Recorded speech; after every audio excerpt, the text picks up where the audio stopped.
I'm Angela. And I'm Gary. And we're plant doctors here at Moana Nursery.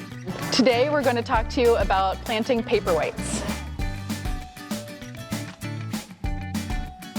Paperwhites are pretty neat. They actually come from the Mediterranean and they are true Narcissus bulbs, meaning that they can be a little bit toxic, so try to keep them out of the reach of children and pets. But aside from that, they're one of the easier plants in the area to grow, and they can be forced to flower any time of year. What started happening is it was adopted by the Chinese to celebrate their New Year in February. You could get the flowers to come out exactly around that time.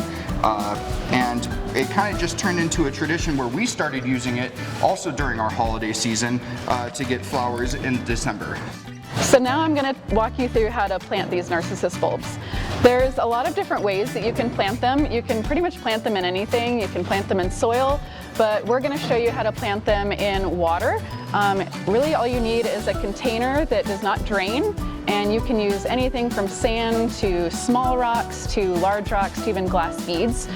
So what you're going to do is fill your container about 3/4 of the way up with whatever rock type you're using. You're going to fill that up with water.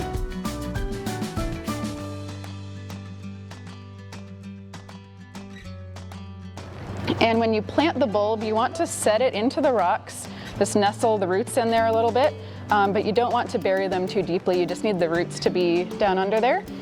You can plant a couple of them in the container. The more you fit in there, the fuller the bouquet is going to be.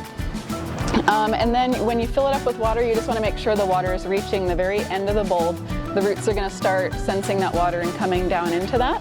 You just want to keep the water level about where the roots are so that they can start reaching down in. And just keeping the water filled, you're going to get blooms in about 4 to 6 weeks. Besides that, just keep them in a well-lit area and make sure to keep the water line maintained. And if you have any other questions about Paperwhites or where to get supplies, come into one of the Moana nurseries and ask for a plant doctor.